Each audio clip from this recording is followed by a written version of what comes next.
Just think about that for a second. We're living in a prison we can't even see, and its walls, they're built from our own behaviors. We've gotten so used to them, we think, oh, that's just my personality. But what if it's not to really get this?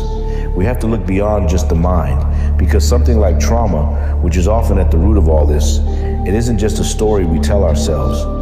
No, it's a condition. It's something the body physically holds on to. Imagine that the actual danger is long gone. The memory might have even faded, but your nervous system is still on high alert. Your muscles are still tense. Your body is basically stuck in the past, constantly braced for an impact that never comes. So what do? We develop these survival strategies, and the tricky part is we start mistaking them for virtues, what we call strength, that ability to just plow through anything without feeling a thing. Well, it might actually be a deep emotional numbness, a way to disconnect, just to get by. Or what about that thing we praise as sharp intuition? You know, that gut feeling that something's wrong so often? That's really hypervigilance. It's your nervous system working overtime, scanning every room, every face, every silence for a potential threat. It's not a superpower. It's the exhausting echo of a past danger, and that sense of calm we might feel under intense pressure, that ability to just sort of float above the chaos. Sometimes that's a form of dissociation. It's a psychological escape hatch when the present moment is just too overwhelming to handle. It feels like peace, but really, it's a profound absence. And the thing we believe is creating safety in our lives, all the meticulous planning, managing every single detail that need to know, every possible outcome so often, that's just a desperate need for control. It's our way of trying to manage an inner world that feels completely out of our hands. And this right here, this gets to the very heart of it. Trauma teaches the body that the world is an unsafe place.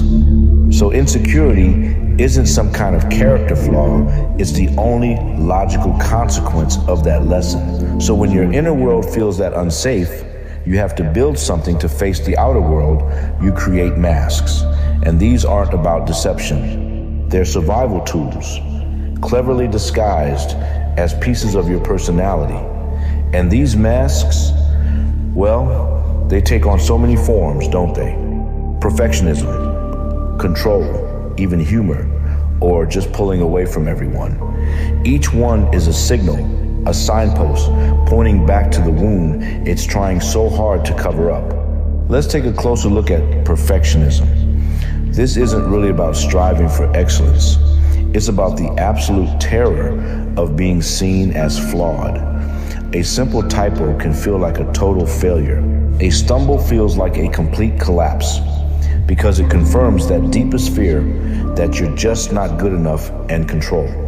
Gosh, it could look so much like strength, like leadership, but I love how this reframes it. Control isn't proof of power, it's proof of panic. It's a frantic attempt to hold a fractured world together. And the more elaborate that disguise is, the more clearly you can see the wound underneath. And this is the central tragedy of it. All these masks, these strategies, they work. They absolutely keep you safe. They get you through the day. But you can become so good at just surviving, so fused with the mask, that you forget how to simply live, how to be present, how to be vulnerable, how to be free. Now, there's no easy fix for any of this. There's no 5-step plan. All there is a quiet invitation, an invitation to look inward and to just acknowledge what you find there without any judgment. If this spoke to you, like and subscribe to The Root Within.